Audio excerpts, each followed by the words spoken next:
Pour certains, le bonheur a des airs de vacances éternelles. Des cocotiers, une plage de sable blanc et pour compléter la carte postale, de l'eau turquoise. On saute?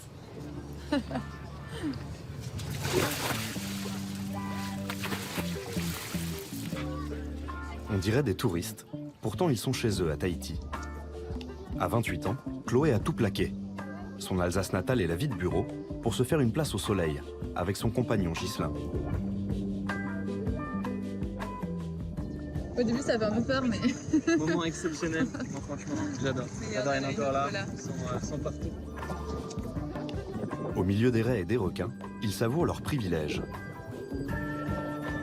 Vous regrettez pas votre ancienne vie? Pas du tout, non? Non, franchement, Non, je l'échangerais pour rien au monde. on vit comme dans un rêve, sauf qu'on le réalise, tout simplement. Vous savez que vous êtes un peu agaçants quand même tous les deux.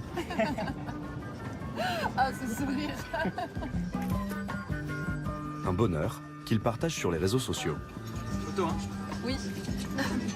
J'aime bien pouvoir inspirer les gens à un autre mode de vie finalement, un mode de vie où on est épanoui. Peut-être qu'à travers ça, les gens, ça va leur ouvrir l'esprit, ils vont se dire « Ah ouais, mais si elle y est arrivée, elle est partie de rien. Pourquoi moi, je n'y arriverai pas ?» Chloé gagne 2 000 € net par mois sans travailler. Une rente qu'elle touche grâce à 2 appartements achetés en Alsace et loués sur Airbnb. Comment est-ce qu'on peut vous définir? Vous êtes des rentiers, des jeunes retraités? Alors plutôt comme libre financièrement que rentier. On s'est débrouillé pour remplacer le salaire qu'on avait en France. On a trouvé de l'immobilier, on a trouvé d'autres actifs qui nous génèrent des revenus en automatique et qui nous permettent de vivre plus sereinement, en tout cas, notre vie. Pas d'apport, pas d'héritage. Pour acheter ces appartements, C'est le premier appartement que j'ai rénové. Chloé a pris un poste de réceptionniste dans un hôtel pendant 1 an et demi, juste pour débloquer son prêt à la banque.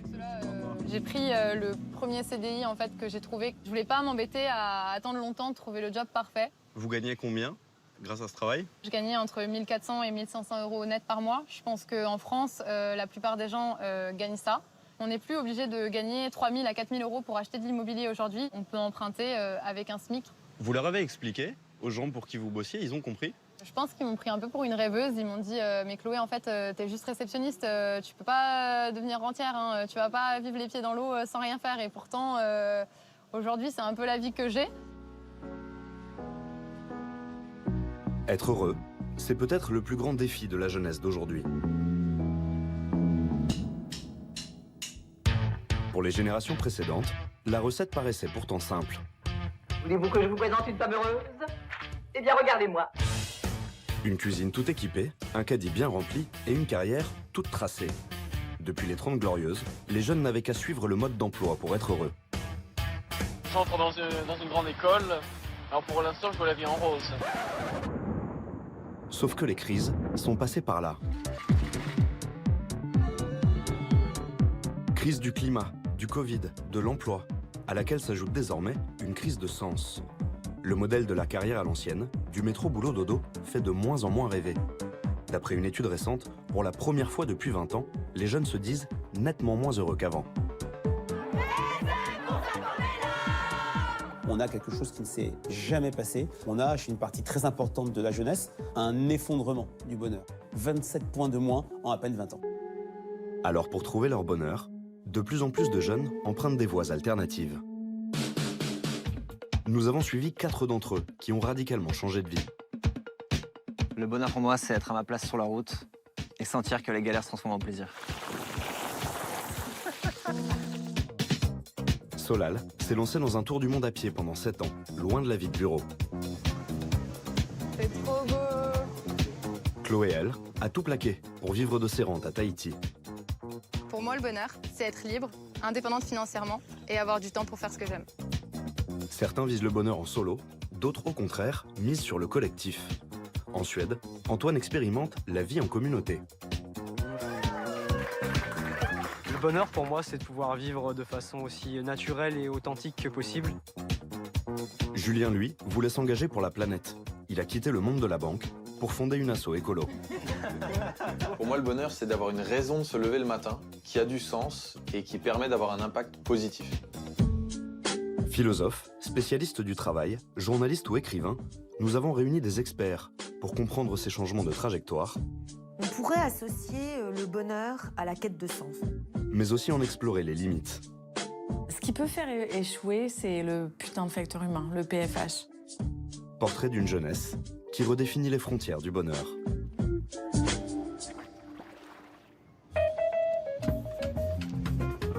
Retour à Tahiti, avec Chloé la jeune rentière et son compagnon Ghislain. Comme à leur habitude, en maillot de bain. Donc ça, c'est représentatif d'un mardi en pleine semaine pour vous. Ouais, quand il fait beau. Mais vu qu'il fait presque tout le temps beau... Il y a un temps pour travailler et un temps pour profiter. Et là, encore aujourd'hui, avec ce temps magnifique, on profite. Au départ, Chloé était destinée à une belle carrière dans la vente internationale, des études de management et très vite, un premier contrat dans une entreprise d'import-export. Mais dès son premier jour au bureau, elle déchante. Du coup, voilà le bureau.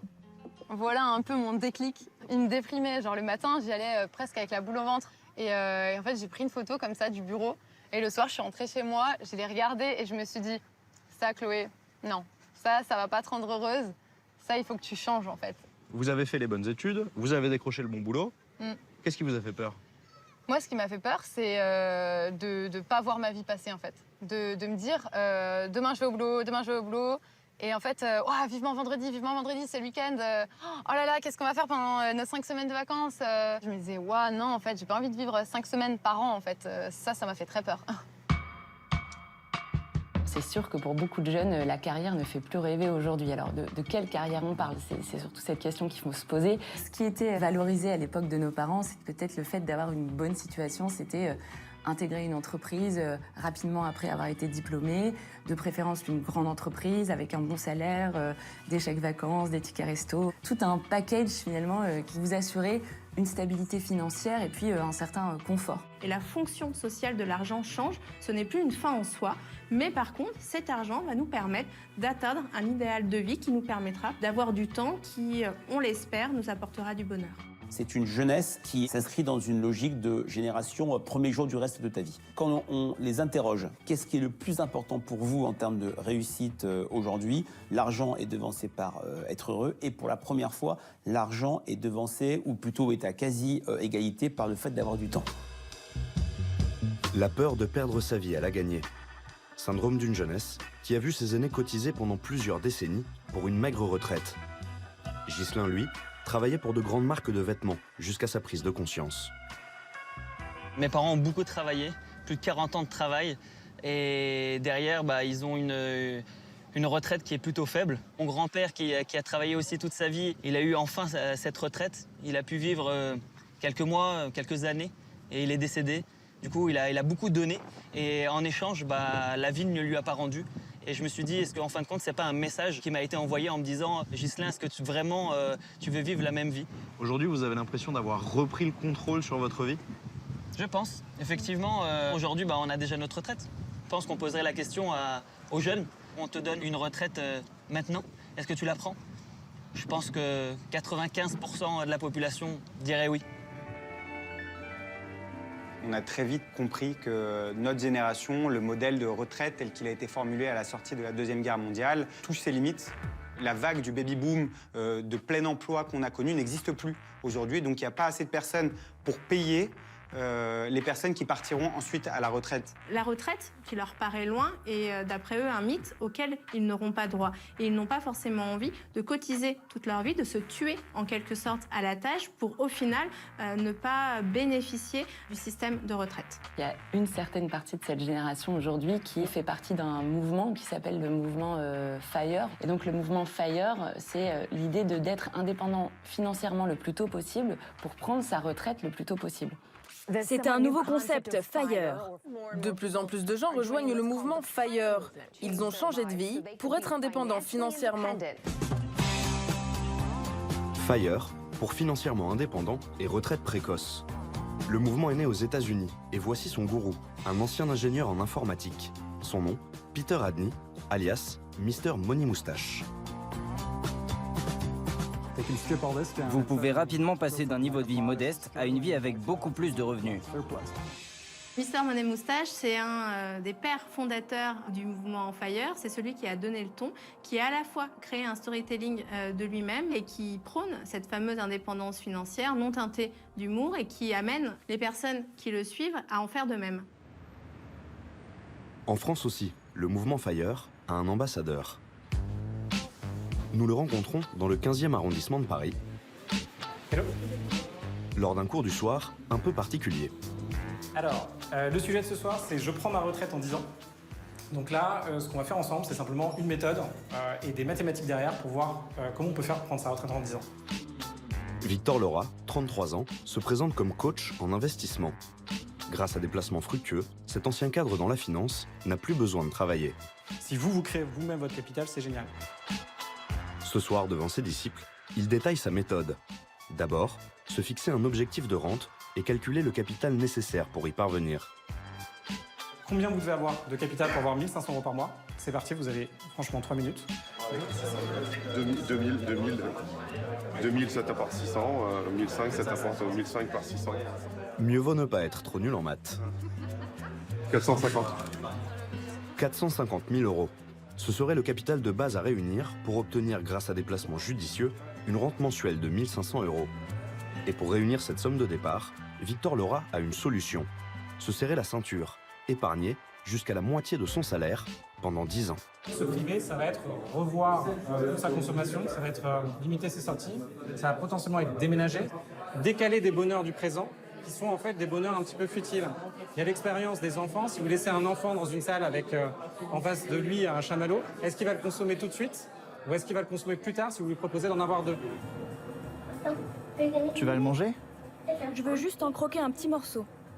Bah t'en auras pas 2.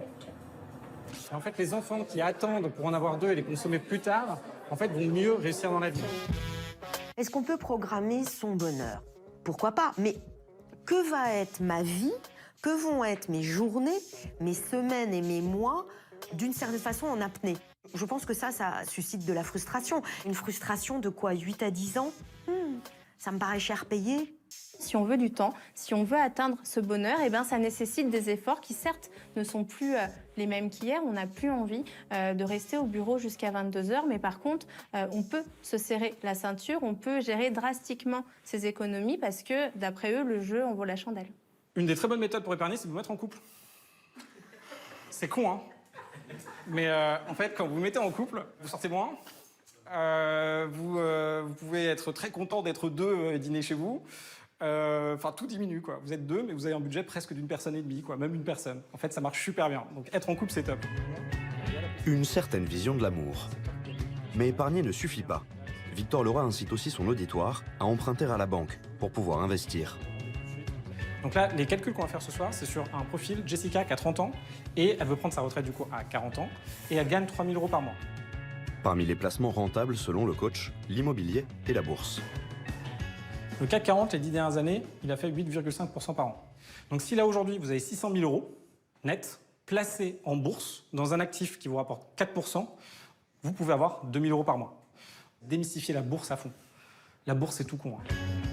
Dans la salle, les candidats à la retraite sont commerciaux, ingénieurs ou cadres en ressources humaines.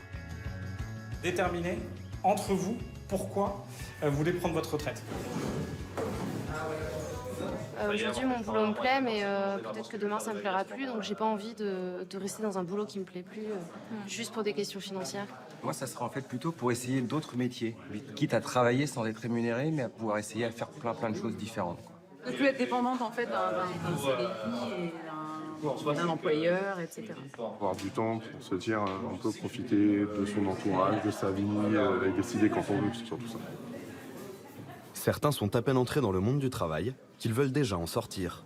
Comme Théo, 24 ans, développeur web en alternance.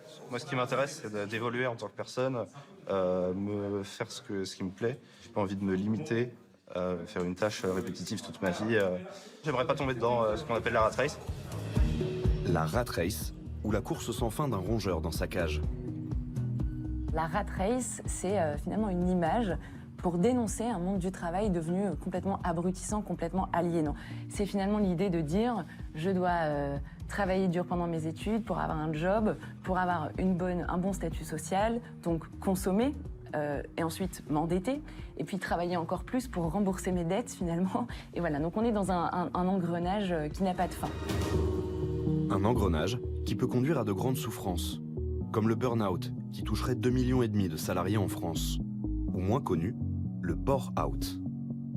On en parle de plus en plus, du bore-out, qui est le surmenage par l'ennui, le surennui, où en fait on est au travail et il y a des moments dans le travail, si ce n'est pas tout son travail, qui en fait me donne le sentiment très frustrant et très malheureux d'être en deçà de mon propre talent. Il y a beaucoup de gens qui ont l'impression qu'ils passent leur journée à remplir des formulaires, à remplir des tableurs Excel ou des PowerPoint sans finalement bien comprendre à quoi tout ça va finalement servir. Le métro boulot dodo ne fait plus rêver parce qu'il ne permet plus de s'accomplir psychologiquement, socialement et économiquement.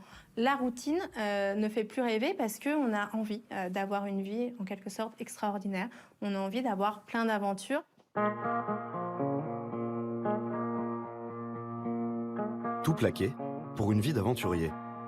Vous en avez rêvé, certains l'ont fait. En pleine campagne albanaise, nous avons rendez-vous avec un baroudeur. Parti de Paris début juin, il s'est lancé dans un tour du monde à pied. Oh! Bonjour Solal. Comment ça va? Bien et vous? Super. Faut le vouloir pour vous retrouver.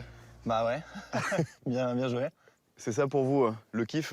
Être seul au monde dans des endroits un peu isolés? Clairement, vivre 95% du temps dans la nature, c'est mon kiff. C'est le but de mon voyage, clairement. Ouais. On y va? Ouais. Allez. Solal en hébreu, ça veut dire « celui qui trace le chemin ». Un prénom tout trouvé pour le jeune homme qui a troqué son quotidien de commercial pour voyager. Un long voyage, 6 à 8 ans sur la route. C'est un projet un peu fou. Pourquoi est-ce que vous vous êtes lancé dans ce tour du monde à pied? J'avais pas de meilleures choses à faire en France. J'avais pas d'amoureux, pas d'amoureuse. Et ensuite, le départ du voyage, c'était la curiosité, l'envie de découvrir le monde, de jamais savoir ce qu'il y a après le prochain virage, après la prochaine courbe, après le prochain dodo aussi. L'envie d'aventure. Clairement, ouais, c'est ça. C'est pas un peu inquiétant parfois de se dire que vous allez vivre comme ça pendant des années, au jour le jour? Pas du tout. Au contraire, je trouve que c'est extrêmement rassurant de savoir ce que je vais faire pour les 6-7 prochaines années. Normalement, à 26-27 ans, lorsqu'on demande à un jeune ce qu'il va faire dans ces prochaines années, c'est un peu l'inconnu. Et moi, je sais, j'ai une destination, j'ai un chemin. Ben voilà, j'ai ce genre de paysage un peu tous les jours. C'est pour ce genre de vue que ça vaut le coup? Clairement, ouais. Clairement. Il y a pire comme cadre? Ouais, de fou. Solal, lui aussi, a décidé de fuir le schéma métro-boulot-dodo. Le boulot, c'est notamment une des raisons pour laquelle je suis parti. C'était clairement un boulot qui me plaisait pas. Je vendais des logiciels à des agriculteurs suisses-allemands. C'était du phoning, donc c'est du téléphone, 8 heures par jour, à essayer de choper des rendez-vous. Je suis même pas certain que les logiciels, les agriculteurs en avaient vraiment besoin. Et vous vous sentiez comment du coup? En parenthèse. Je me forçais parce que je voulais une stabilité, je voulais économiser de l'argent aussi. Mais au fond de moi, j'étais clairement pas bien. Et puis, plus largement, je suis clairement pas fait pour le commerce. C'est pas fait pour moi. Et donc, à un moment, j'étais dans ma chambre en Suisse. Je me suis dit, OK, je quitte ce job. Et j'ai eu ce sentiment de joie intense et d'excitation. OK, je pense que j'ai trouvé ma place, j'ai trouvé mon projet pour les prochaines années. Je sais où je vais et je suis hyper content. Pour son périple, Solal marche jusqu'à 40 km par jour. La plupart du temps, en pleine nature. Il va falloir se trouver une petite route là. Il trace son itinéraire au fur et à mesure. En gros, le village où on va aller est derrière les petites collines qu'il y a là. Donc on a le choix, où on passe par là. On fait... Ouais, non, plutôt on va passer par là en fait. Parce que le gros tour, il retourne par la grande route, c'est moins sympa quoi. Comment est-ce que vous décidez de votre itinéraire? Un peu au pif, parfois. Parfois, ça arrive de tomber sur des zones industrielles pas prévues, un peu dégueu, tu vois, mais... Au maximum, Oh, OK. Solal cherche à éviter les grands axes. Et comme dans toute aventure, il y a parfois des imprévus. Merita! No? I cannot cross to go there? Why not? Ok. Ok. Problème. Ça marche. Ouais, merci. Le barrage est fermé au public. Solal va devoir faire un détour. Ah, c'est mort, on peut pas passer. Je sais pas pourquoi, c'est une zone sécurisée. On va essayer un autre endroit, c'est pas grave. Ça fait partie du jeu. Ouais. Je suis pas pressé. C'est ça aussi, quelque part, hein, l'aventure, parce que ça, c'est une galère. Mais pour vous, c'en est pas une? Non, ça, c'est pas une galère, ça, c'est un petit bémol, c'est une rencontre. Il y a quelque chose dans nos vies tranquilles et monotones qui ne semble pas pouvoir laisser de la place au bonheur. Donc oui, on pourrait se dire, je plaque tout. Tout le monde n'aura pas le courage de faire ça. Tout le monde ne sera pas comme Solal qui va partir 8 à 10 ans, vivre de je ne sais quoi, en fait. Et moi, rien qu'à l'imaginer, il m'effraie et en même temps, je l'admire. Hein. On a tous conscience qu'on est protégé lorsqu'on a une existence, on va dire, classique dans un milieu urbain. On est protégé. Partir, prendre des coups, sentir les éléments, se confronter aussi à des gens qui vous accueillent plus ou moins bien, c'est vivre. L'imprévu, Benedetta. c'est aussi les rencontres. Franza. Franza. Le temps d'un sourire sur le bord de la route. Ou le temps d'une pause café dans un village. C'est en dessous? Bah, je crois. Je passe? Ouais. I can like sit and charge my phone. Nice. Oui, pas de problème. Americano? You want a coffee as well? Volontiers, mais je ne parle pas bien anglais. Un Français qui fait le tour du monde à pied, forcément ça intrigue. I started in Paris like 4 months ago. Yeah. And I crossed like France, Switzerland, Italy, Slovenia. And what place? Et quel pays tu as préféré? Croatia was amazing because like it was really sunny. C'est une bonne initiative, ça me plaît. Ça me plaît vraiment. Deux mondes qui se rencontrent. À 28 ans, Ginty est ouvrier dans le bâtiment. Vous imagineriez, vous, faire la même chose que Solal? Non. Why not? Parce que chacun d'entre nous, on a une chose qu'on veut faire une fois dans sa vie. Et ça, c'est pas ce que moi je veux faire. Tu vois? What would be your dream? Les gens qu'on voit sur Instagram, qui gagnent beaucoup d'argent, qui ont une belle vie, tu vois? Ça, c'est mon rêve. Avoir une belle vie. Les rencontres, c'est ça qui fait le sel du voyage? Ouais, clairement. Ce genre de rencontres, en fait, elles sont d'autant plus intensifiées que je suis seul la plupart du temps. Quand je suis dans la nature, quand je suis dans la montagne, je suis tout seul. Et quand je rentre dans un village, je suis hyper content, il y a des interactions, je suis content de rencontrer les gens et c'est d'autant plus fort. C'est jamais une douleur d'être seul, mais ouais, ça fait du bien, ouais, clairement. Et puis voilà, quand il y a des rires, quand il y a des bonnes discussions, ça fait toujours plaisir. Ciao, Ginty. Bye bye. Bye, good to meet you. Ciao, man. Ouais. On expérimente souvent quand on est voyageur solitaire, une générosité et un accueil que d'ailleurs on n'obtiendrait sans doute pas si on était venu à 20 personnes. Et on expérimente à ce moment-là quelque chose comme une fraternité sans frontières, quoi. Et c'est assez grisant. Les voyages, c'est aller explorer qui nous sommes. Et on va le trouver à travers le prisme et le regard de l'autre qui va nous offrir, à travers la rencontre, à travers une autre culture. Et en fait, cette exploration-là, elle est à portée de tout à chacun. Et il n'est pas nécessaire d'ailleurs de partir à l'autre bout du monde pour cela. Simplement, sortir de chez soi et aller rencontrer un inconnu, c'est un voyage en fait. Je crois qu'il est difficile d'avoir un bonheur sans rencontre. Ça n'exclut pas la solitude, parce que dans la solitude, je me rencontre moi-même. Enfin, il faut que j'en sois capable. Être seul face à soi-même, c'est sans doute ça qu'apprécient les personnes qui se lancent dans des voyages comme Solal. C'est compliqué de partir plusieurs années, et même d'ailleurs quelques jours, seul. C'est à ce moment-là qu'on comprend si on a une vraie vie intérieure, si on se supporte, si on a une richesse, ce qui n'est pas forcément le cas pour tout le monde. C'est pas mal, on peut se poser ici, je pense, pour la nuit. Il y a de la place, parfait pour poser la tente. Se retrouver seul face à soi-même, c'est devenu un mode de vie pour Solal.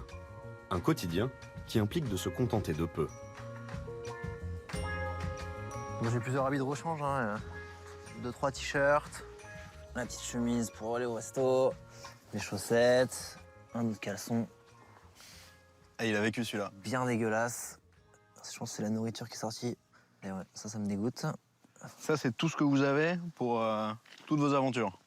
C'est déjà pas mal, je trouve. Ça peut paraître minime. Ça l'est, ouais. Moi, j'ai l'impression d'en avoir déjà beaucoup. Quand il ne trouve pas de maison abandonnée, d'église ou de mosquée, il dort sous la tente, seul, en pleine nature. Vous faites quoi là? Bah, je vais me baigner. Il y a de l'eau juste là, je me suis pas lavé depuis 4 jours, je commence à puer un peu le bouc. Ça va faire du bien, je pense. Du coup, j'y vais à poil. Hein. À tout à l'heure. Ouais, à toutes. Elle est carrément bonne. Tu vas pas, toi? Je me tâte. On va voir.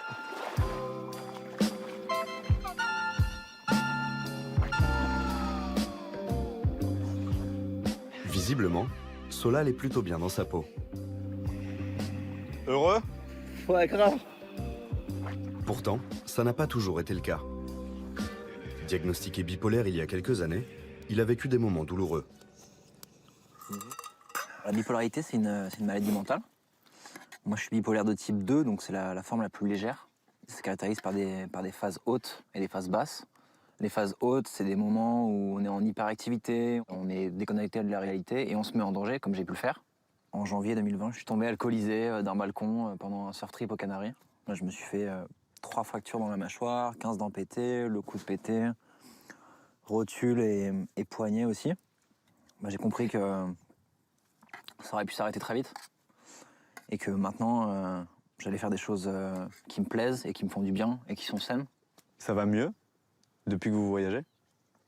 Ça va mieux, ouais, clairement. Ça fait depuis janvier 2020, depuis mon accident, que je suis stable.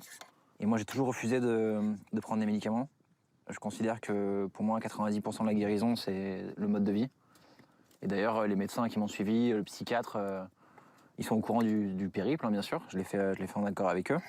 J'ai l'impression d'avancer dans la bonne direction, vers un état de bonheur, clairement. Ouais. Et votre psychiatre, il vous dit quoi? Il est content pour moi. En voyageant, j'ai croisé beaucoup de gens qui étaient partis parce qu'ils avaient un problème. Ça, c'est certain. Donc il est évident que dans ce cas-là, on espère certainement une forme de guérison, ou en tout cas une transition vers une autre vie. C'est clair que le voyage a un effet thérapeutique, c'est indéniable. Ça nous permet énormément de relativiser le voyage. Non pas nécessairement en nous comparant aux autres, en nous disant « Ah oui, lui, il est bien plus mal que moi, ça va aller mieux », mais surtout, on va nourrir quelque chose d'immatériel, quelque chose d'impalpable, mais pourtant bien présent, qui est le sentiment d'être en vie. C'est votre anniversaire aujourd'hui, 27 ans, joyeux anniversaire. Merci. Vous imaginiez le passer comme ça? Pas du tout, non. Pas du tout, pas dans un paysage comme ça, clairement pas en Albanie, clairement pas avec une équipe télé qui me suit. C'est que des surprises. Donc non, ouais, moi, c'est un super anniversaire. Ouais. Même si vous êtes loin de vos proches et qu'en guise de gâteau d'anniversaire, c'est un sachet de nouilles. Ouais, très clairement. Très clairement. On peut très bien passer un bon anniversaire avec des proches, mais être pas au top le reste de l'année. Donc là, je suis bien et en fait, j'ai l'impression d'avoir avancé par rapport à mon dernier anniversaire, en fait, surtout. Sur l'essentiel, finalement, l'état d'esprit, le fait d'être content, le fait d'être bien dans ses pompes et de faire ce qu'on aime, quoi. À l'image de Solal, toute une partie de la jeunesse cherche elle aussi la clé pour être bien dans ses pompes et donner un sens à son existence. Dans le sud de la France, un groupe de jeunes s'active. Leur mission, ramasser les déchets qui jonchent cette plage de l'étang de Berre. Oh là là. Une cuillère de Sunday, McDo. Face à l'urgence climatique, la plupart ont laissé tomber des études ou un premier travail prometteur pour s'engager pour la planète. Avant, j'ai travaillé dans de la recherche dans les énergies photovoltaïques. Ça avait déjà un impact, mais ça avait un impact à plus long terme. Et je voulais quelque chose qui ait un impact à plus court échéance. Et ben moi, j'avais un petit peu de temps, je suis en train de me reconvertir professionnellement. C'était quoi votre boulot avant? J'étais ingénieur dans le spatial. C'était pas un métier extrêmement immoral, là je travaillais dans la recherche scientifique. Ça avait une certaine forme de satisfaction. Mais en fait, je pense qu'il y a une urgence environnementale. Quand on était enfant, on nous disait que la planète aurait des problèmes et que ce serait dans longtemps. Et en fait, c'est aujourd'hui, quoi. C'est Julien, 27 ans, qui a créé l'asso. Là, t'as plein de microplastiques. Bon, ça, je l'ai ramassé en littéralement 1 minute. C'est ça le bonheur pour vous, Julien? Ramasser des déchets? Non, c'est pas avoir les mains dans la merde qui est exactement ma définition du bonheur. Hein. C'est l'idée que chaque morceau de polystyrène qu'on enlève, chaque morceau de plastique qu'on enlève d'une plage, on fait notre petite part pour la biodiversité, quoi. Il y a une cartouche de chasse à côté de toi. Juste là. Avant de ramasser des petits papiers sur la plage, comme il dit, Julien avait suivi un parcours tout tracé dans la finance. Une école de commerce et une première expérience dans la banque. J'avais des centres d'intérêt qui étaient complètement liés au capitalisme. Je voulais une plus grosse voiture, je voulais une plus grosse maison. Mais il a fait un virage à 180 degrés, quand sa conscience écolo a pris le dessus. Tu te dis, notre civilisation va s'effondrer, mais de l'autre côté, t'as toujours l'injonction à consommer, consommer, consommer, produire, produire, produire. Et j'y vois pas de sens à ça. Voilà. Vous vous sentiez mal dans vos pompes? Non, pas mal dans mes pompes, mais mal dans le travail que je faisais avant, quoi. Travailler pour m'enrichir ou pour enrichir un patron, ça m'intéresse pas du tout. Je me dis, si on a de l'argent, si on a la capacité de bouger les choses, autant essayer d'avoir le maximum d'impact pour la planète, quoi. 95% des jeunes trouvent soit important, soit essentiel qu'il y ait du sens dans leur travail. 9,5 sur 10 des personnes que vous embauchez aujourd'hui veulent du sens. Il y a une forte volonté, notamment de la part de la nouvelle génération, d'aligner ses valeurs personnelles, donc ses convictions personnelles, avec son job. Ils sont beaucoup plus conscients des enjeux de la crise climatique et sociale. Ils sont beaucoup plus lucides sur l'état du monde. On a des valeurs très fortes pour nous, pour le monde, et en même temps, de par les actions qu'on accomplit, on s'aperçoit bien qu'on est bourré de contradictions, finalement. Le problème qu'il y a, c'est qu'à un moment donné où il y a tellement de différences entre nos valeurs et les actions que l'on entreprend, qu'on explose. Ce qui frappe surtout, c'est leur quête de sens. L'idée que le travail doit être utile, l'idée que le travail doit servir des causes. Ils veulent pouvoir dire et être fiers d'un travail qui a une véritable utilité, qui a une véritable finalité. Allez, polystyrène, c'est parti. Ce jour-là, Julien et son équipe ont ramassé 46 kilos de déchets en l'espace d'une heure. Donc là, on a le plastique souple. On a combien de kilos, Juliette? 5, 6. 6 kilos de plastique souple. Ça peut paraître peu, mais toute mission confondue, ça fait 70 tonnes de déchets à la fin de l'année. C'est bon. En haute saison, Julien gère jusqu'à 65 bénévoles. Et il a pu embaucher 9 personnes, payées au SMIC, comme lui. Pendant l'émission, une partie des salariés de l'assaut sont logés sur un bateau. Bienvenue au Saint-Amour, le fameux Saint-Am. Ça fait un lieu de vie un peu atypique déjà. Et c'est surtout, en fait, c'est notre outil ici qui nous permet d'aller faire de dépollution, donc on l'utilise comme tel, quoi. On enlève les choses là, sinon ça crise après. Un lieu de vie forcément écolo, avec plusieurs règles à suivre. Toutes nos missions chez Wings sont végétariennes. Et zéro déchet, on n'est jamais vraiment zéro déchet, mais on y essaye. L'idée, c'est que, en fait, on essaye de ne pas produire de plastique, tu vois. Vu qu'on en récupère tout le temps sur les plages, c'est pas pour en produire à mort ici, quoi. Ça, c'est une des cabines, voilà. On voit qu'il y a de la vie dedans, mais voilà, tout simplement. Je te montre la salle de bain du bateau. Ça, c'est fait avec de l'argile blanche, par exemple, un tout petit peu de bicarbonate de soude et une goutte d'huile essentielle. Du dentifrice homemade. Ouais. Et ça marche bien. Et ça marche, voilà. J'ai pas trop l'impression qu'on pue trop tous de la gueule, donc ça va. Le soir, dans leur bateau, Julien et son équipe décompressent. Hop là. Ça, c'est du plastique, mais c'est réutilisable. Ouais. Et je peux te dire que ça a été réutilisé. Derrière les sourires, s'inquiéter du sort de la planète, à force, ça joue sur le moral. On a des petits coups après chaque dépollution où effectivement on se dit on a récupéré, je sais pas, 100, 200, 300 kilos, mais en fait c'est peanuts comparé à tout ce qu'il y a, donc c'est sûr qu'on a des petits moments de déprime. Franchement, moi j'ai eu des gros moments de down total parce que tous les jours t'es censé motiver toutes tes troupes, être vraiment au taquet tout le temps et en plus montrer que tu l'es parce que tu représentes l'écologie, tu es là-dedans. Et alors qu'en fait, au fond de toi, t'es juste là, c'est foutu en fait, c'est totalement foutu. Tu m'as déprimé. Ah, je suis tout à fait d'accord. Julien, comme moi, comme nous autres qui agissons de cette façon-là, on est des rêveurs en fait. Quand il constate toutes les pollutions auxquelles il doit faire face, il y a des moments où il doit pleurer parce qu'on pleure en fait quand on voit ça. Il y a une souffrance pour le monde qui est hyper présente en fait, qui est hyper forte. Les études récentes montrent qu'aujourd'hui, 1 jeune sur 2 est touché par le phénomène de l'éco-anxiété. Cette éco-anxiété, c'est un décalage entre une inquiétude très forte sur un sujet, en l'occurrence la planète, le climat, et le sentiment qu'on n'ait pas les moyens pour résoudre ce problème. L'avenir a cessé d'être une promesse pour devenir une menace aujourd'hui et pour un grand nombre d'entre nous. Et donc, il y a cette peur qui gagne un grand nombre de jeunes. Mais une fois qu'on a ce constat lucide de la société, on va pouvoir ensuite dire « Ok, le monde est comme ça, moi je vais agir de cette façon-là parce que je sais qu'en appuyant sur ce bouton-là, je vais aider à ce que le monde aille mieux. » Comment est-ce qu'on surmonte ça, ce sentiment de se battre avec les moyens du bord contre quelque chose qui nous dépasse et qui continue de décliner? En fait, moi j'ai acté que je ne gagnerais pas. Du coup, je sais que notre civilisation va s'effondrer, je sais qu'on va faire des énormes changements. Par contre, je veux juste que dans cette civilisation d'après, il y ait moins de plastique dans l'océan. Moi, j'y crois encore. Je suis la naïve du groupe.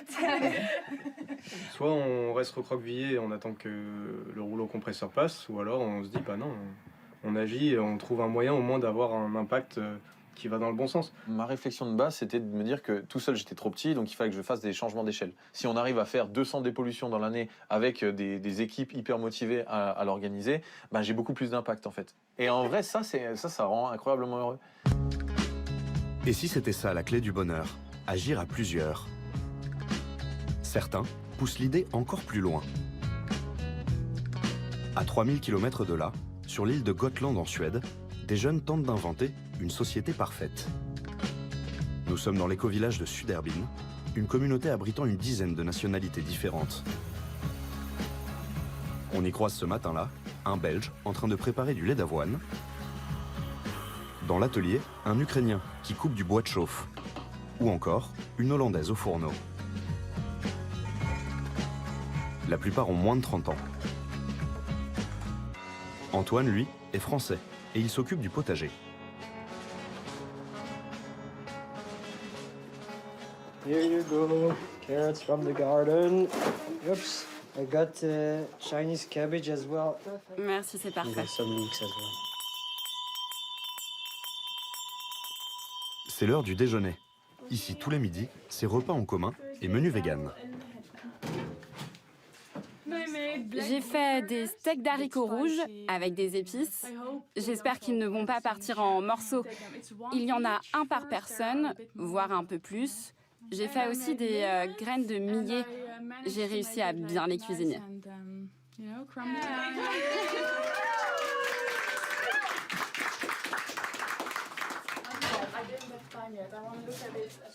À peine diplômé de Sciences Po, Antoine a choisi de quitter la France et d'expérimenter un mode de vie moins individualiste.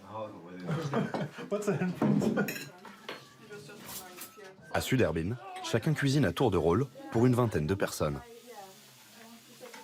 C'est un exercice qui avec le temps devient assez plaisant et assez enrichissant parce qu'on s'efforce vraiment de faire quelque chose de à la fois nourrissant et très bon et qui va être apprécié.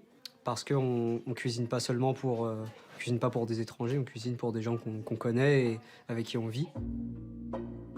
Antoine et les autres membres de la communauté vivent dans plusieurs maisons et cabanes réparties sur 5 hectares de terrain. Une seule douche pour tout le monde, un seul cabinet de toilettes sèches en intérieur. Une certaine idée du bonheur. Le chauffage, c'est pas vraiment un problème en hiver. Les températures descendent rarement en dessous de moins 10, peut-être moins 15 des fois. Et en fait, on a un chauffage au bois, un chauffage assez classique, de façon sporadique. Aussi dans la cuisine, on a un poêle à bois qui peut servir à cuisiner et à chauffer la pièce également. Bref, à Suderbin, il vaut mieux ne pas oublier son écharpe et son bonnet et se tenir au chaud dans la salle commune. C'est ici qu'a lieu chaque jour ce qu'ils appellent le check-in.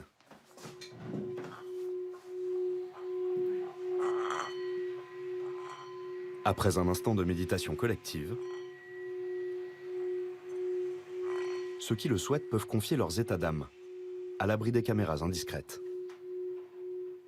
C'est un moment où on partage les uns avec les autres comment on se sent. Ça peut être c'est d'exprimer des émotions, ça peut être aussi parler un peu de sa journée jusqu'ici.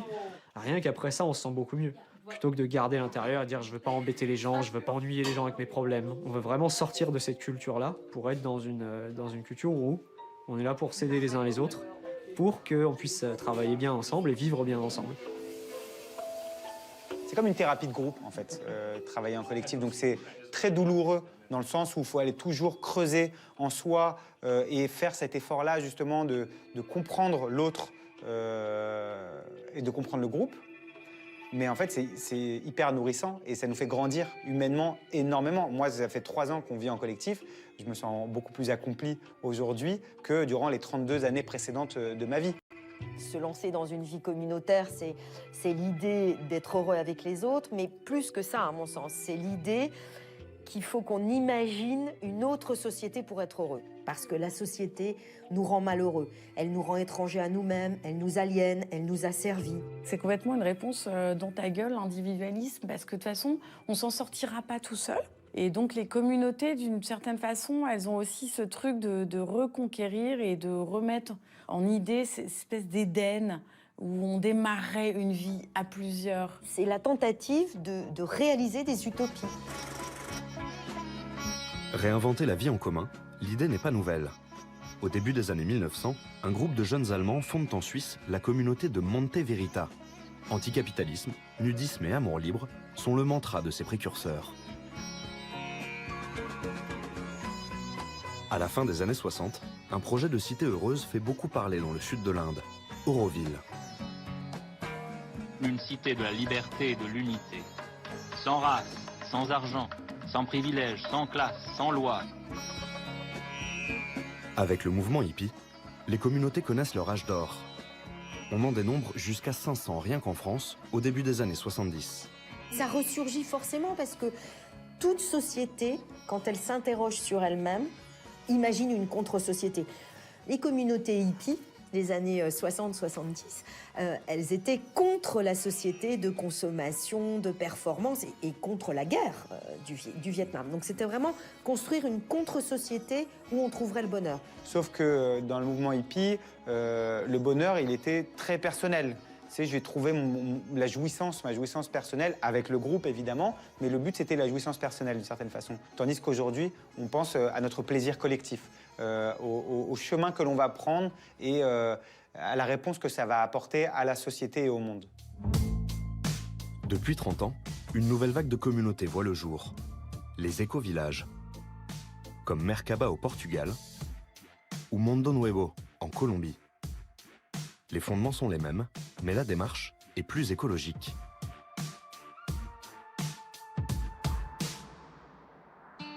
C'est dans cette lignée-là que s'inscrit la communauté de Suderbin.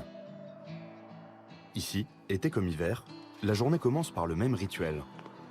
Un bain dans une eau proche de 0 degré. Se laver à l'eau glacée, un supplice pour beaucoup d'entre nous. L'idée du bonheur, selon Antoine. C'est un beau moment de la journée. Par exemple, dans la mare, là maintenant, je peux regarder les arbres et il y a un aspect assez poétique là-dedans, de voir les feuilles qui tombent, les oiseaux qui passent, les nuages, la lumière. Ce lien à la nature, c'est le moteur d'Antoine. En arrivant ici il y a 6 ans, il s'est formé à la permaculture. C'est mon jardin. Grâce à son potager, la communauté est autosuffisante en légumes 6 mois de l'année.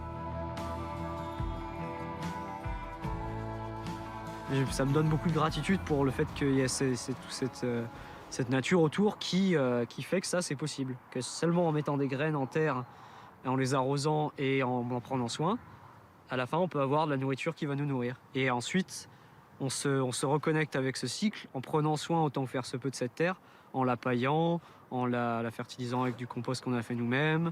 Donc c'est vraiment un sentiment de connexion et d'appréciation pour l'univers qu'on a autour. Parmi les petits nouveaux de la communauté, il y a Pauline, une Française de 20 ans. On va devoir commencer à semer et il faut que les pinches de culture soient bien propres. Et c'est mieux de le faire maintenant et pas pendant l'hiver parce que tout sera gelé. Elle aussi a pris goût à la terre. Venue pour 6 mois dans le cadre d'un service civique, l'étudiante en lettres a décidé de ne plus repartir. J'étais toujours à l'école, à étudier, et je n'étais pas vraiment confrontée au concret. Et pouvoir utiliser ma main et me retrouver dans la terre et vraiment faire quelque chose utile et où je vois les résultats très rapidement, ça m'apporte énormément. On travaille beaucoup plus qu'on travaillait quand on était en ville. C'est juste qu'on est heureux de le faire. Et donc ce patron qui est la nature, c'est un patron qui nous nourrit intimement très fort, en fait. Parce que moi, quand je vais plonger mes mains dans la terre, il y a quelque chose qui se passe en moi, d'inégalé jusqu'alors, qui fait que j'ai une vitalité, une puissance que jamais je n'avais eu dans mes travaux précédents. S'il y a une chose assez joyeuse, c'est de faire pousser des légumes et de se retrouver un peu autonome, de reprendre une forme de force par rapport à ça. Le mot-clé dans le futur, c'est l'autonomie. On ne contrôle plus du tout les systèmes de livraison, de distribution, de rapport à la production. Et donc, on a envie d'inventer de nouveaux modèles de société, des modèles de société on va faire ensemble. Si on voit les projets de communauté ressurgir, c'est parce que la promesse capitaliste individualiste ne nous satisfait pas. À l'inverse, certains s'accommodent très bien des promesses du capitalisme. À Papeete, sur l'île de Tahiti, nous retrouvons Chloé, la rentière de 28 ans. Hello tout le monde! Vous m'entendez bien? Elle a pu changer de vie grâce à des appartements achetés en Alsace qu'elle loue sur Airbnb et qui lui rapportent 2 000 € net par mois. Ça va, il est pas trop tard chez vous? Il fait juste nuit noire derrière. Non. Techniquement, elle n'a plus besoin de travailler. Mais au-delà de ces 2 appartements, elle a constitué un réseau de franchisés qui gère les locations courte durée d'une 60aine de propriétaires. On a Hugo qui est sur Lyon. On a Marie qui est en direct de Vienne, en France. Stéphanie qui gère notamment nos logements en Alsace. Donc on est très très content de l'avoir recruté. Des jeunes qui, comme elle, visent l'indépendance financière. Chacun est à son compte, s'occupe de plusieurs biens et reverse une commission à Chloé. Et qu'est-ce qu'ils font concrètement? Ils s'occupent de l'accueil des clients, du ménage, d'améliorer les logements pour qu'ils se louent au mieux. C'est notre super-héros. Bonjour. Bonjour. C'est un peu vous qui faites tout le boulot en fait. C'est ça, exactement. Ouais, voilà, c'est ça. Après, à côté, à titre personnel, on investit également dans l'immobilier pour faire exactement la même chose en fait, ce concept de location courte durée. Et on s'y retrouve bien, on est notre propre patron, on gère nos horaires, notre réseau dans notre ville. Moi, ça m'a changé la vie au niveau horaire, salaire, une qualité de vie qui est complètement différente de ce que j'avais avant, quoi. Plus jamais le salariat. Plus jamais. Plus jamais le salariat, la philosophie de Chloé a fait des émules. On se revoit bientôt. Salut, salut.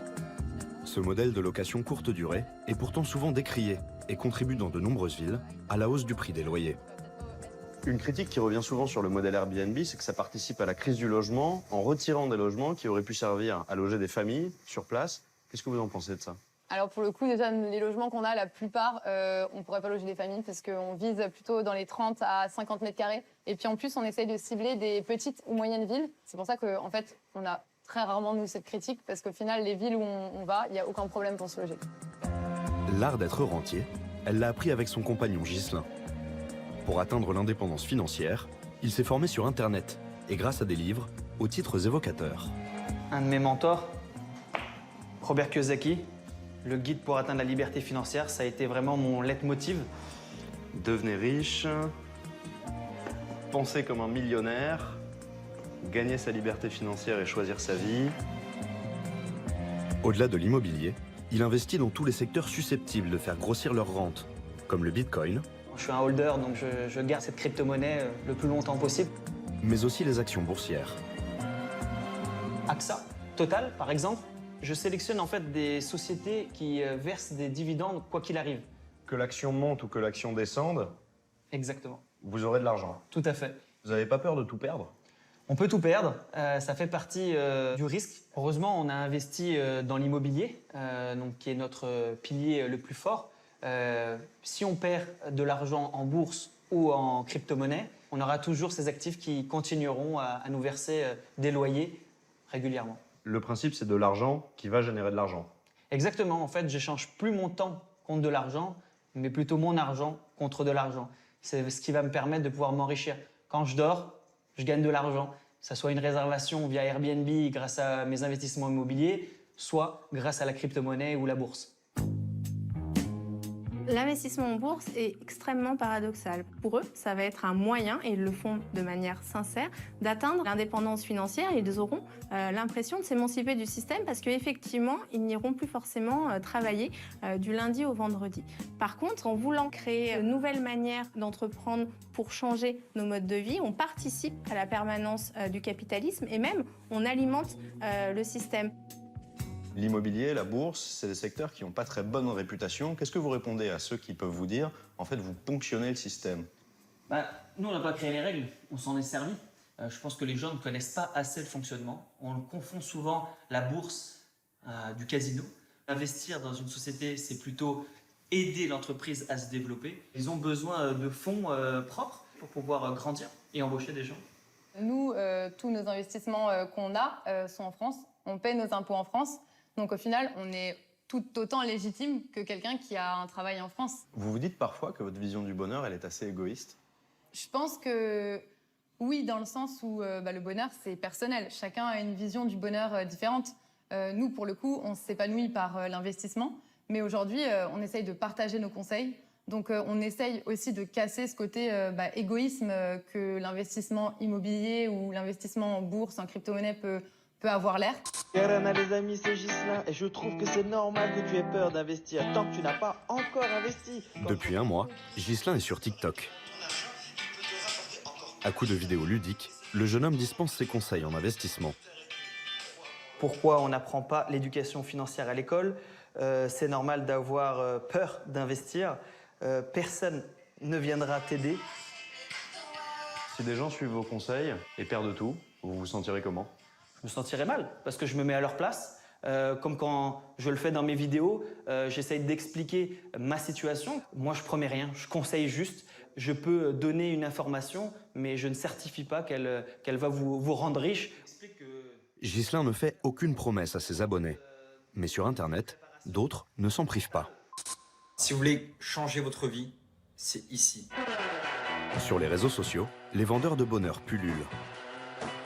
Faisons de l'oseille tous ensemble, un maximum possible. C'est un business, maintenant si je peux être une cause de bonheur chez vous, c'est avec un grand plaisir. Ils s'appellent Marc Blatta, Laurent Billionnaire ou encore Dylan Thierry. Ils viennent de l'univers de la télé-réalité et s'improvisent désormais coach financier depuis Dubaï. Mais à un moment donné, il faut travailler intelligemment et c'est l'argent qui travaille pour vous. Encaisser de l'argent toutes les semaines, la famille. Toute la semaine, des gens prennent jusqu'à 200 € par jour.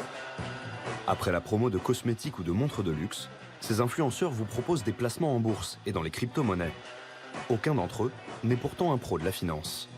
On est sur des nouveaux marchands de sommeil qui capitalisent sur l'aspiration au bonheur, qui vont conduire certains à se dire si on me propose une solution en ligne rapide et facile, je vais le faire. La crédulité naît de l'impatience et du fait que la société m'a donné comme programme le fait d'être heureux.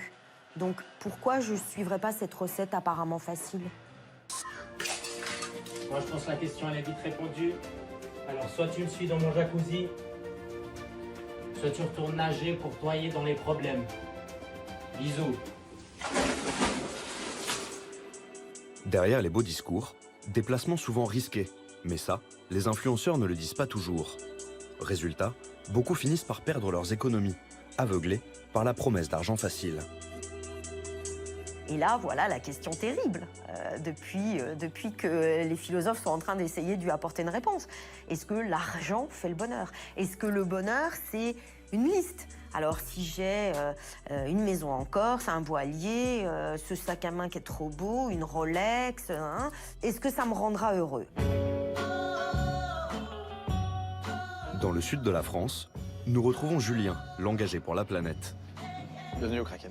Ancien banquier, il a fui la course à l'enrichissement personnel. Du coup, là, c'est le Kraken. 3 mâts de l'association. Je l'ai acheté en 2018 et je l'ai mis à dispo de l'asso à l'époque. Ce voilier, 3 fois plus grand que le premier, il ne l'a pas acheté pour son plaisir, mais pour aller dépolluer des plages difficiles d'accès partout dans le monde. Salut. Bien. Ouais, bonjour. Bonjour. Enchanté. Ravi. Et Léo, le capitaine du Kraken. Enchanté. Pour tout le monde ici, la cause est plus importante que l'appât du gain. Pourquoi est-ce que vous avez rejoint le projet? Par conviction, parce que soit je fais ça, soit je bosse pour des mecs blindés et je respecte rien du tout. Voilà. Vous avez bossé sur des yachts privés avant? Ouais. Vous avez divisé votre salaire par combien, vous, en rejoignant le projet? Par 5. Je tapais dans les entre 4005 et 5000. Et là, je suis à 1006. Et vous êtes heureux? Ouais, je suis carrément plus heureux qu'avant. Bah ouais, c'est l'argent. L'argent, du coup, ça fait pas tout. Même si l'argent ne fait pas tout, il en faut toujours un peu. Le Kraken est actuellement à quai pour des travaux divers qui pourraient coûter jusqu'à 250 000 €. Si on change les ridoirs, on change les ridoirs, ça me va. Tu me parlais sous barre de Beaupré, les moustaches, on fait. Pour éviter que les couilles explosent, au lieu de changer bêtement, on fait prendre les cotes, on démate. La mission de Julien, réduire la facture au maximum et trouver des sponsors. Je pars du principe que j'ai 10% du budget qui nous permettrait de faire tous les travaux qu'on a besoin, et à partir de là, il faut se débrouiller. Si tu veux faire de l'écologie d'une certaine façon, pour pouvoir maintenir en place un bateau comme ça, tu te retrouves à devoir, d'une certaine façon, être un bon gestionnaire, tu vois. Ce qui est un peu antinomique, hein, tu vois. Au final, ce que vous avez appris à l'école de commerce, ça vous sert dans la vie de tous les jours pour essayer de maintenir à flot l'opération? Ah, ça me sert tous les jours. La seule différence, c'est que j'essaie pas de m'enrichir à la fin, c'est que j'essaie de maintenir à flot un bateau qui aura le maximum d'impact écologique, quoi. Pour acheter le Kraken, Julien a dû lourdement s'endetter. Le prix du bateau, 750 000 €. Sans l'aide de sa famille, le projet n'aurait jamais pu voir le jour. Au début, je voulais l'acheter avec une association, sauf qu'il n'y a aucune banque qui prête à une asso. Et ouais, on a dû l'acheter personnellement. Ma famille et moi, on a mis maison familiale en caution. Enfin, c'était un peu chaud pour l'achat. Tout le monde n'a pas la chance d'avoir des parents qui peuvent financer un bateau ou... Où je suis clairement conscient d'être un privilégié, tu vois. Et c'est pour ça aussi, d'une certaine façon, que je suis pas là à donner des leçons aux gens en disant bah, engage-toi, fais, tu vois, et fais comme moi, parce que c'est très compliqué. Moi, j'ai eu la capacité de le faire. Après, il y a plein de gens qui ont la capacité de le faire et qui le font pas, hein. Les statistiques montrent que ces voies alternatives sont plutôt le fait de personnes venant de milieux aisés, ou en tout cas étant très diplômés. L'avantage quand on vient d'un milieu favorisé, c'est que déjà on perçoit que la promesse matérialiste est un échec parce qu'on l'a vécu depuis notre plus tendre enfance. Et du fait que ça ne nous a tout de même pas rendu heureux, ça fait que très vite on va déplacer le curseur. La quête du bonheur serait-elle un privilège d'enfant gâté? En Albanie, la quête du bonheur serait-elle un privilège d'enfant gâté? En Albanie, nous poursuivons la route avec Solal, l'aventurier. Il a déjà parcouru plus de 2000 km depuis Paris. Et lui aussi vient d'un milieu plutôt aisé. J'espère qu'il y a un petit supermarché ou un mini-market. On va aller voir ça. Pour son tour du monde en 7 ans, il lui fallait 25 000 €. Une somme qu'il n'a pas eu trop de difficultés à réunir. Comment vous financez votre voyage? Alors de diverses façons. J'ai commencé par travailler pendant plusieurs mois. J'ai mis un matelas d'environ 10 000 € de côté. Ensuite, j'ai un revenu fixe. J'ai la chance d'avoir eu un héritage d'un appartement que je partage avec mon frère et ma sœur. Donc ça fait 200 €, ce qui est vraiment très confortable dans les pays comme l'Albanie, par exemple. Solal fait tout de même très attention à ne pas dépasser son budget. Elisita, can I have some bread? Yes. Bread and some cereal bars? Bread, ok, nice. And, je vais juste lui demander combien ça coûte. Ça coûte un kilo? Chaque jour, il dépense le strict minimum. Ok. 140. Donc ça fait 1,12 € pour les 4 bars plus le pain. C'est nickel, hein. C'est quoi votre budget quotidien? Mon budget quotidien, c'est 7 €. Donc là, je pense que je suis largement bien. Ok, perfect. Perfect. Thank you. Bye. Ciao.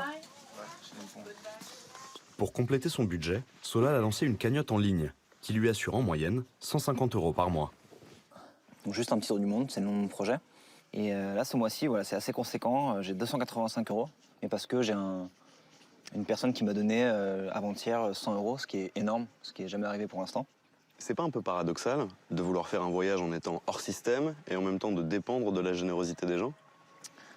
Alors c'est une idée auquel j'avais pas forcément pensé. C'est possible de voyager sans argent, hein. Je connais des gens qui l'ont fait. Ça implique juste des motivations et des conditions différentes. Il faut toquer à la porte des gens pour de la nourriture, il faut demander l'hospitalité. Moi, ça me gênerait plus de dépendre de gens qui ont des revenus moindres dans des pays plus défavorisés. Je préfère que des gens qui ont les moyens et qui sont contents de le faire me soutiennent financièrement. Au-delà de la cagnotte, tout le monde n'a pas la chance d'avoir un loyer en héritage qui Bien vous sûr, permet aussi de bien sûr, subvenir. Est-ce qu'au final, c'est pas un privilège de classe, ce voyage? Alors je pense que la plupart des voyageurs au long terme, en tout cas que j'ai rencontrés, de mon expérience, sont issus majoritairement de familles plutôt favorisées. Après, même si on a un revenu qui est moindre, même si on n'a pas l'assurance des parents, ça peut se faire, c'est juste plus long et un peu plus difficile. Sur les réseaux, plus de 7000 personnes suivent les aventures de Solal. Partager son voyage, c'est pour lui une manière de remercier ses donateurs. Je pense que ça mérite une petite photo. Hein. Chaque semaine, je publie des rencontres, et donc des petites vidéos, des endroits super beaux que j'ai croisés. Quelqu'un qui va me donner 10 € par mois, je vais lui envoyer une photo avec voilà, ce que je peux acheter en Albanie pour 10 €. Et puis ça les fait voyager, tout simplement. Bon, ça commence à souffler là, je pense qu'on va peut-être pas mettre la tente ici. Là, c'est un peu dangereux quand même. On va essayer de s'abriter là-bas, là, derrière les arbres, je pense que ça va être mieux. Au jour le jour, Solal n'a pas vraiment un train de vie de privilégié. Ce soir-là, comme la plupart des nuits, il dort sous la tente. Et du coup, nous aussi. Vous avez l'habitude de faire ça à la 3 places? Alors, pas du tout. Ouais. Pas du tout. Gaëtan? Tu veux pas filer un coup de main? Bah, ouais. Allons-y. Allons-y. Alors, comment ça marche? Et toi, Robin Ah, moi, faut bien qu'il y en ait un qui file, hein. D'accord. Alors, va un peu là-bas. Ouais.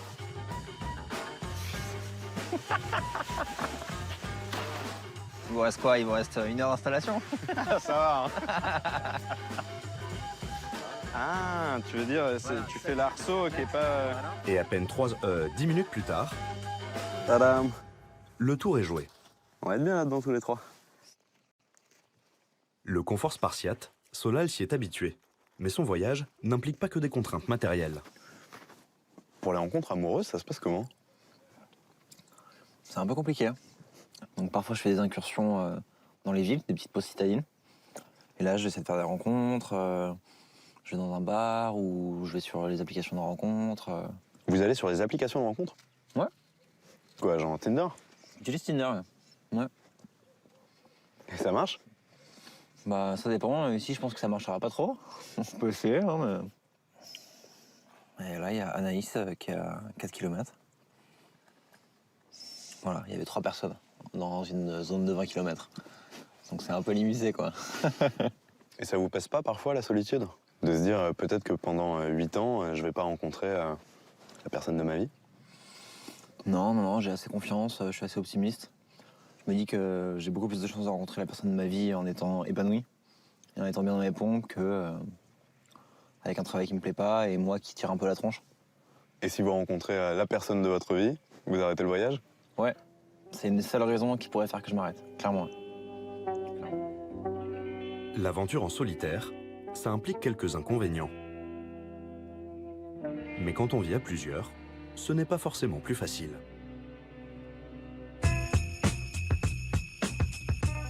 Dans sa communauté suédoise, sur l'île de Gotland, Pauline, la jeune Française, partage un logement de 40 mètres carrés avec 4 autres personnes. Alors ici, on est dans la Maison Blanche. C'est ici que je vis depuis 1 mois maintenant. Je vis ici, dans cette petite chambre. C'est très confortable et j'aime beaucoup cette chambre. Pour le gîte et le couvert, chacun paie 420 € par mois. Chacun son espace. C'est ça, c'est très important. Surtout quand tu vis en communauté, je pense que c'est quelque chose qui est essentiel, d'avoir ton espace où tu peux te cacher. En communauté, c'est parfois une lutte quotidienne pour trouver un peu d'intimité. Au niveau de la vie sentimentale, c'est encore pire parce qu'il faut que tu trouves un équilibre entre ton couple, ta communauté, tes amis et toi-même. Et parfois, c'est très compliqué. Mais c'est aussi... C'est une expérience très spéciale parce que tu es toujours avec ton partenaire, tu partages tout avec ton partenaire. Et c'est pas comme si vous travaillez dans différents endroits et vous vous retrouvez le soir. C'est parfois vous travaillez dans la même équipe. Par exemple, si vous êtes un couple, seulement un couple, mais si par exemple vous êtes poulet amoureux, vous pouvez avoir d'autres partenaires au sein même de la communauté. Donc ça peut être intense. Pour que le bonheur à plusieurs ne vire pas au cauchemar, il a fallu édicter des règles très strictes. Bienvenue à la 42e réunion de communauté de l'année. Régime alimentaire, tâches ménagères ou soirées massage, tout est sous-pesé, débattu, chaque jeudi après-midi. Les membres de la communauté animent la réunion à tour de rôle. Ce jour-là, c'est la Belge Antonia, Donc j'ai mis un planning à jour. très à cheval sur les règles de vie. Avec le froid, ça attire les souris dans la maison, donc s'il vous plaît, faites attention à bien fermer et stocker la nourriture. À l'ordre du jour, un problème de rongeurs qui pourrait menacer les récoltes d'Antoine, notre jardinier français. Tu m'as dit que tu en as vu qui mangeaient des potirons, c'est ça? Ah, ok. Lors de la réunion du jeudi, on peut proposer des activités plus ou moins fun. Qui veut participer à mon atelier de fabrication de cuillères en bois? Et surtout, on prend des décisions selon une procédure bien précise. Alors, Noah propose d'inclure le nettoyage de la pièce de vie dans les tâches ménagères. On va prendre la température pour voir si on est d'humeur à voter maintenant. 1, 2, 3, ok, on peut voter. À Suderbin, tout le monde est à égalité, quelle que soit son ancienneté. 1, 2, 3. Quand on est d'accord, on met son pouce en l'air. Quand on a une réserve, on met la main à plat ou on la retourne pour faire une contre-proposition. On a 2 contre-propositions. Je crois qu'on a la même. Ouais, on peut rajouter le nettoyage de la véranda. Ici, on ne dit jamais non frontalement. Et tant qu'il n'y a pas unanimité, la discussion continue, parfois pendant des heures. Moi, ça me fait rire. Tous ceux qui se mettent dans des écolieux et ça se retrouvent dans des situations à devoir remettre à plat ce qu'on appelle la gouvernance. Et la gouvernance, c'est comment fonctionne quelque chose. Donc, on a, nous, tous, vous, moi, l'habitude de gouvernance pyramidale. Il y a un chef, ça descend, et puis après, plus ou moins, on va voir comment ça réagit. Là, on met tout à plat. Moi, je suis sceptique. C'est-à-dire que je pense qu'il y a en l'homme, en l'être humain, une fascination pour le chef, quel qu'il soit, mauvaise ou bonne. Ça met tout le monde au même niveau de décision. En revanche, ça prend un temps fou. Et est-ce qu'on a le temps? Moi, je sais pas, j'ai l'impression qu'il y a une urgence de malade, là. Et on est là, ouais, est-ce qu'on peut tous être d'accord sur la couleur du papier cul? Il y a un petit truc, des fois. Moi, ça bloque un peu. Ce mode de gouvernance horizontale très poussé a fini par lasser Antoine. Comme ils disent ici. Nous, on ne comprenait pas vraiment. Les jambes, ça va?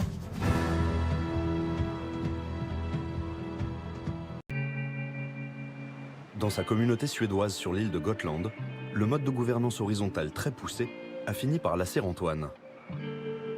Devoir discuter et devoir rediscuter, redébattre et reprendre des décisions fréquemment, ça peut être fatigant.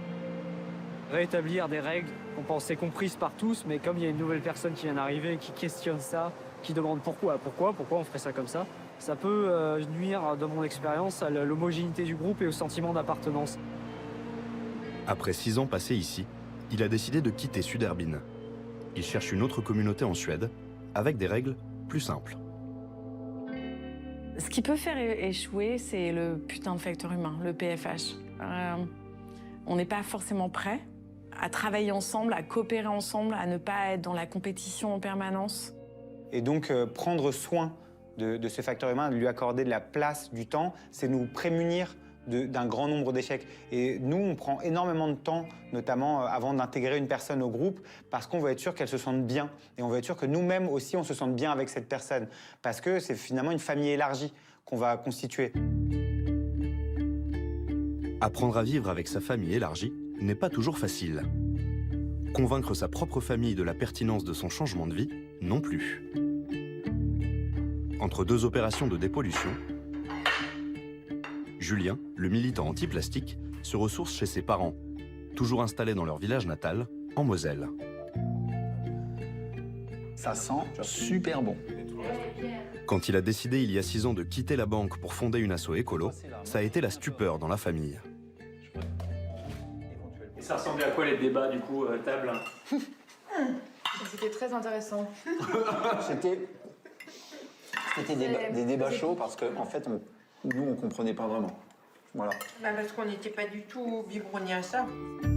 Un père commercial, une mère pharmacienne, chez les Vosnitza, la réussite a toujours été une valeur cardinale. Nos parents sont venus ici, c'était après la guerre, etc., avec des difficultés. Bon voilà, on est parti de rien, on a beaucoup travaillé pour arriver à quelque chose aujourd'hui dont on est fier. Mais c'est vrai que le modèle que Julien nous proposait, c'était pas du tout notre modèle de vie. Mais ce qui était très très difficile, c'est quand il est parti chez Sea Shepherd. Ça, c'était compliqué. Sea Shepherd, l'organisation de protection des océans, connue pour ses actions coup de poing. Julien y a passé près d'1 an, en première ligne du combat écologique.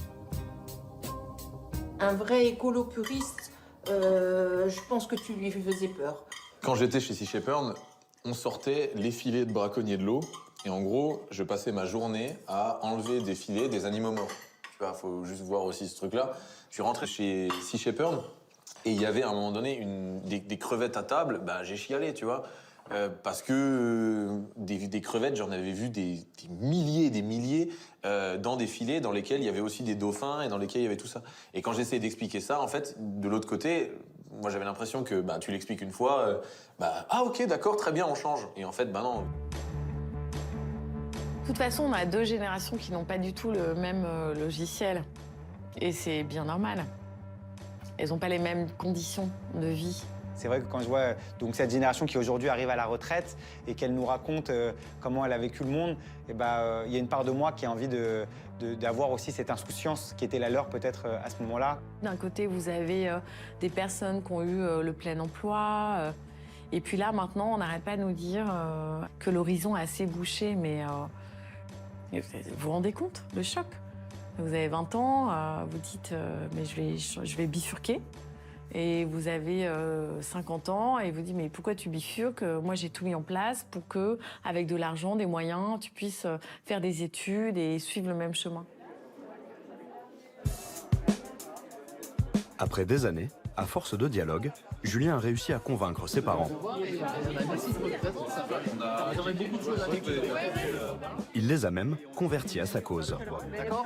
Rentrez déjà, faites le tour, vous verrez bien. Allez, à tout de suite. Ce soir-là, la famille Vosnitza organise une levée de fonds pour l'association de dépollution du littoral. Les parents de Julien ont invité tout leur réseau, amis, collègues et même des élus. 200 convives, un petit événement dans la région. Bonsoir. Non, ça me fait plaisir. Ouais. Autrefois sceptique, Catherine, la mère de Julien, arbore aujourd'hui fièrement son t-shirt de bénévole. Si tu n'as pas vu, si tu n'as pas vécu ce qu'ils font, en fait, tu n'arrives pas à t'imaginer. C'est ça. Ouais. Je pense que c'était vraiment la dernière chose que j'aurais pensé faire. Non, on n'était vraiment pas partis pour ce genre d'aventure, non. Une maman qui voit ses enfants heureux, c'est formidable. En plus, là, il a sa sœur qui travaille avec lui, donc c'est du bonheur pour nous. C'est incroyable d'avoir autant de monde ce soir. Il faut juste savoir que moi, je prends régulièrement toute la gloire de cet assaut, gloire avec tous les guillemets que ça peut avoir, alors que je ne fais pas grand-chose dans cette association-là, opérationnellement parlant. Cette soirée-là, c'est ma sœur qui l'a organisée entièrement avec mes parents. Donc, un immense merci à elle. Ce soir-là, l'association récolte 3 500 €. L'ex-banquier est comblé, épanoui dans sa nouvelle vie, il a rendu son bonheur contagieux. Clairement, l'environnement est un puissant moyen de rassemblement de différentes générations. D'ailleurs, sur toute une série d'enquêtes auprès de l'ensemble des Français, il y a de moins en moins de clivage entre les jeunes et les moins jeunes sur la prise de conscience environnementale. Certes, il y a des moments où on ne se comprend pas, mais il y en a énormément d'autres en fait où c'est notre nature humaine profonde qui se connecte et on voit bien que ce qu'on est en train d'accomplir, quand on pense à Julien, quand on pense à Solal, les générations précédentes le soutiennent finalement, ont cette intuition-là. Quelque part en Albanie, C'est bien perdu. Hein. J'espère qu'on va pas s'enliser. Nous suivons un autre père, un peu paumé et impatient de retrouver son fils. Allez, 250 mètres, on y est presque. Cela fait 4 mois qu'Olivier n'a pas vu Solal, parti pour son tour du monde à pied. Ça va, monsieur? Salut, mon fiston. Ça va? Ça va? Ça va, mon fils? Ouais. Bienvenue en Albanie? Ouais, merci. Hello! Bonjour, enchanté. Bienvenue en Albanie. Bienvenue chez nous. Hello! À peine arrivé, Olivier plonge dans l'aventure de son fils. Tu veux boire un truc? Bah écoute, ouais, je veux bien un petit verre d'eau. Il y a de la bouffe à profusion. Bon bah, toi mon fils, hein? Alors trouvaille? Alors trouvaille. Cheers. Cheers. Un petit verre d'eau, puis très vite, du raki, la spécialité locale. Oh, il a dit je vous bénis. Ah, ok.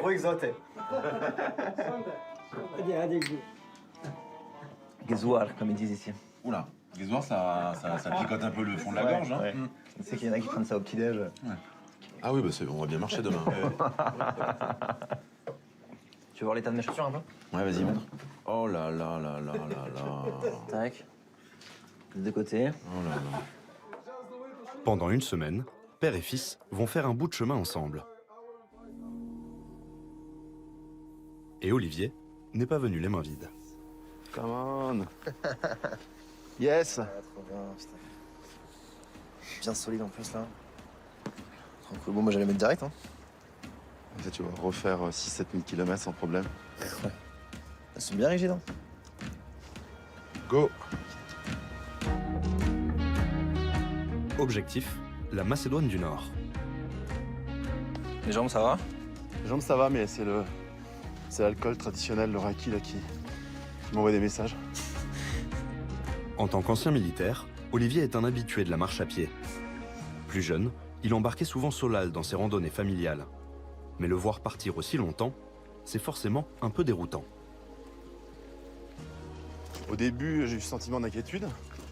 Et on fait des checks quand même les 2-3 semaines. Et puis, il a un GPS localisable à tout moment. Donc, j'avoue que je suis un petit peu en permanence. On a trouvé un accord tous les deux avant son départ pour que ça rassure ses proches qu'il puisse être localisable en cas de problème, quoi. Donc, Ah, enfin le lac. tu le vois là? Ouais. Moi, je peux pas attendre.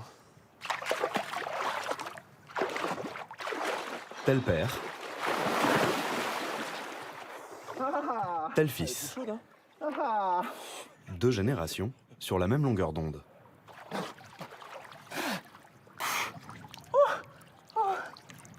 C'est juste les meilleures conditions, je trouve, pour être ensemble. On n'a pas le même brouhaha qu'on a quand on se retrouve, que ce soit en ville. Tu vois, quand on se voyait à Paris, par exemple, la dernière fois qu'on s'est vu juste avant mon départ, c'était un peu speed. On s'est pris un café. Oui, bien sûr. On est obligé de prendre le temps, là. On est obligé de prendre le temps. Ouais, et ça, c'est des moments très privilégiés et qu'il faudra absolument refaire, quoi, c'est sûr. Mm. Ouais. À 27 ans, Solal a renoncé à une carrière et à une vie stable. Mais ça n'a pas l'air d'inquiéter son père. Il faut pas avoir peur, enfin, il faut vivre dans le présent. Donc ça, je trouve ça très fort de réussir à vivre dans le présent et de s'en satisfaire. Bravo à Solal d'entamer ce beau tour du monde, bravo. À fond derrière son fils, et c'est tant mieux. Car Solal a déjà d'autres projets en tête. Avec toi jusqu'à... Je pense que ce qui me rend heureux aussi, c'est le mouvement. Et le mouvement, j'espère en tout cas qu'il y en aura toujours dans ma vie. J'ai lu un bouquin de Mike Horn récemment, là, et les sommets au-dessus de 7500, ça m'a titillé. Hein. Ah. Un nouveau sujet. Ça, je vais pas rester un nouveau sujet. Ouais. Ok, je vais me préparer à ce sujet. On y est presque. Allez. En attendant les grands sommets... La frontière, elle est là-bas, là, sur les collines. La deuxième colline ou... Je pense deuxième, ouais. À l'horizon, la Macédoine du Nord, puis la Grèce, et encore une trentaine de pays à traverser. Pour nous, l'aventure s'arrête ici. Et vous, Solal, on vous souhaite quoi pour la suite? La santé. Que le corps tienne. La santé, ouais. Que la santé. Le reste, j'ai tout ce qu'il me faut. Et peut-être... Peut-être tomber amoureux aussi, ce serait pas mal.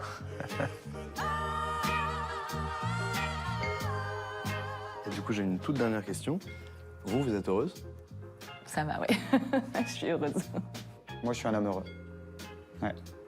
Moi, je suis pas heureuse parce que le monde me fait mal, me transperce. Tout ce qui se passe là, ça me va pas. Et d'avoir accepté que je serais jamais heureuse, ben finalement, ça me rend un peu heureuse. Vous voyez la complexité du bordel? Bon. Mais ouais, je suis heureux, ouais. Et j'en ai pris conscience assez récemment. Je pense que c'est rétrospectif, le bonheur, en fait. C'est quand on regarde en arrière et on se dit, en fait, ça fait quelque temps que je suis heureux. Pour moi, c'est pas une quête sans fin, le bonheur, il est derrière moi, c'est quand j'étais enfant. Il n'y a pas plus beau paradis que les paradis perdus. Et vous, est-ce que vous êtes heureuse? Là, ouais, ça va. Qu'est-ce qui me rend heureux? Mon travail, ma famille et manger des bonbons.